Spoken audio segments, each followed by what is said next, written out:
Assalamualaikum warahmatullahi wabarakatuh. Perkenalkan, nama saya Hidayatul Hafira, NIM 2105288.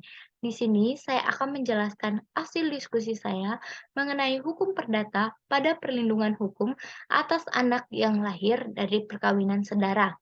Pada studi Putusan nomor 978 garis miring PDT titik G garis miring 2011 garis miring PA titik SDA yang dimana diampu oleh Ibu dosen Bu Yusnanik Batiar SH LLM pada kode seksi 2022 105 230 dalam mana dasar hukum tentang perkawinan sesuai dengan Undang-Undang Nomor 1 Tahun 1947 menyatakan bahwa perkawinan hanya diizinkan apabila pihak laki-laki mencapai 19 tahun dan pihak perempuan mencapai 16 tahun. Namun, ada terjadinya perubahan pada dalam Pasal 1 Angka 1 Undang-Undang tentang Perubahan atas Undang-Undang Nomor 23 Tahun 2022 tentang Perlindungan Anak definisikan bahwa anak adalah seseorang yang belum berusia 18 tahun dan anak juga termasuk dalam status kandungan. Oleh karena itu, adanya terjadi perubahan undang-undang tentang perkawinan menjadi Undang-Undang Nomor 16 Tahun 2019, dalam mana ini batas minimal perkawinan bagi laki-laki maupun bagi perempuan menjadi 19 tahun. Nah, yang saya ambil pada kasus kali ini yaitu kasus pengadilan, di mana kasus pengadilan agama Sidoarjo nomor 97 garis miring PDT titik G garis miring 2011 garis miring PA titik SDA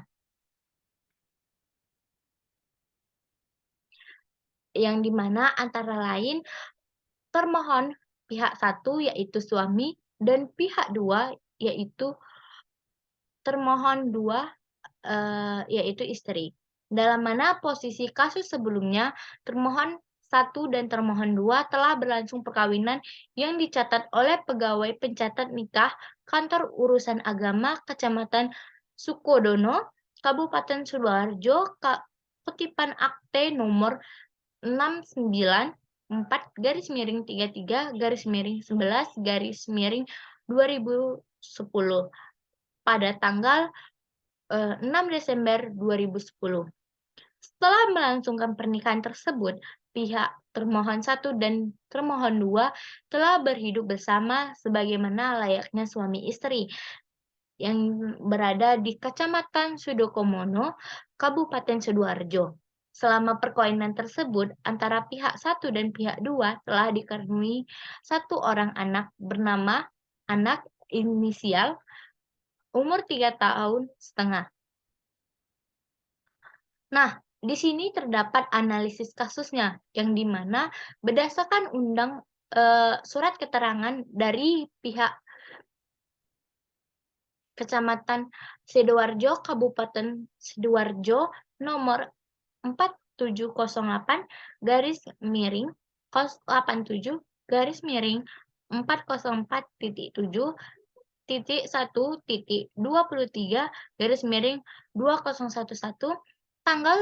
pada tanggal 13 April 2011 akhirnya diketahui bahwa perkawinan antara termohon satu dan termohon dua termasuk terdapat larangan atau tidak memenuhi syarat untuk melangsungkan perkawinan karena antara termohon satu dengan termohon dua tersebut ada hubungan saudara kandung seibu yang dimana seimbang bahwa berdasarkan bukti P.F dan P.F1 terbukti bahwa termohon satu dan termohon dua mempunyai hubungan saham, yaitu saudara kandung seibu.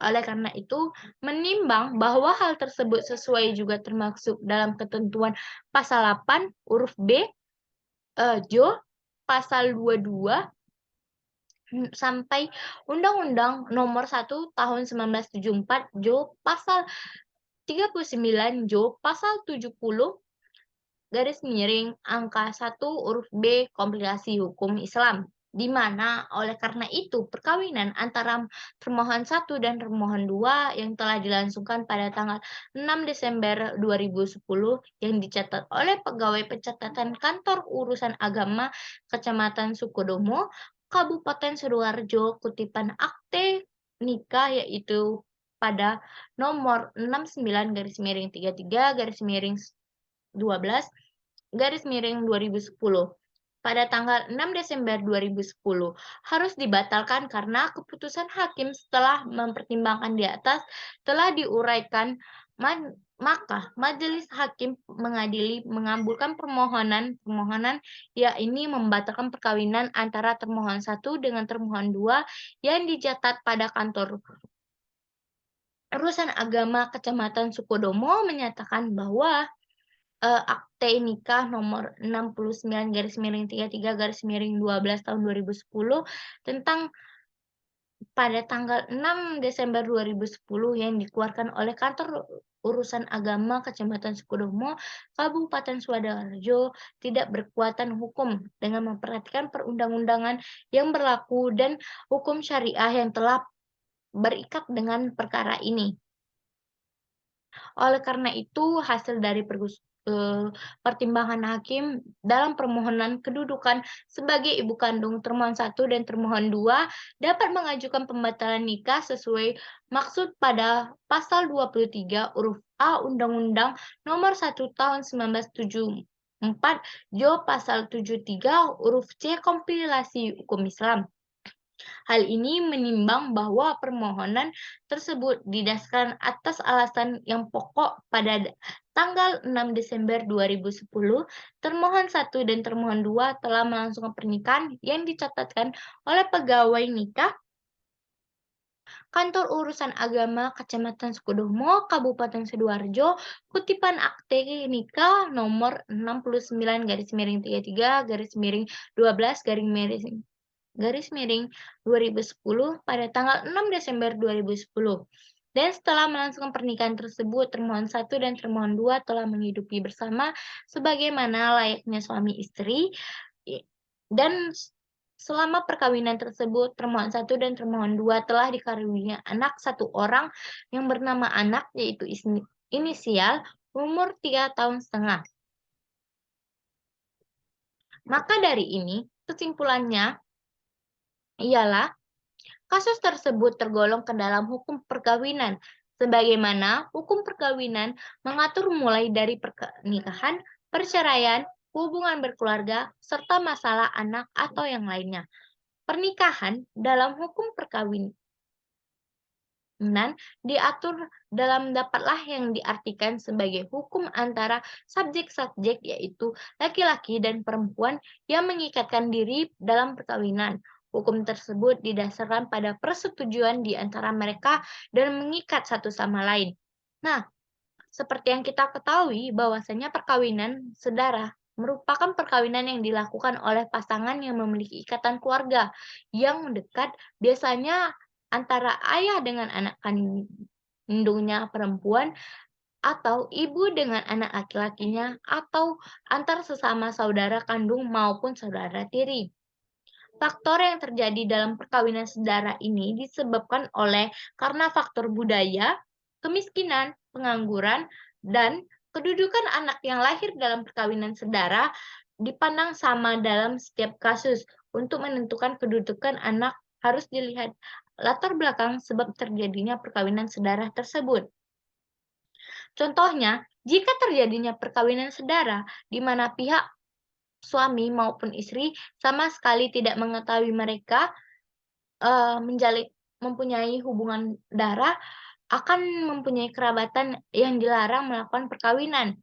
Jika keduanya sama-sama tidak mengetahui hubungan sedarah mereka, maka hukum yang berlaku bagi mereka adalah hilangnya beban hukum atas 3 kelompok orang, yaitu orang khilaf, orang yang lupa, dan orang yang dipaksa. Selama keduanya tidak mengetahui sama sekali adanya cacat nikah dari aspek larangan pernikahan, maka selama mereka tidak mengetahui cacat tersebut, hubungan suami istri yang telah berjalan selama ini adalah sah sebagai perkawinan yang legal dan tidak dianggap sebagai zina.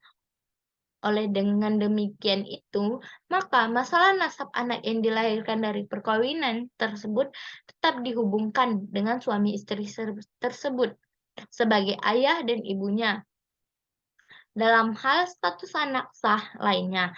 Demikian pula masalah warisannya, anak yang lahir dari perkawinan hubungan sendara tersebut saling mewarisi dengan ibu dan ayah tirinya tersebut. Demikian hasil diskusi saya yang saya jelaskan. Kalau lebih kurang mohon dimaafkan. Assalamualaikum warahmatullahi wabarakatuh.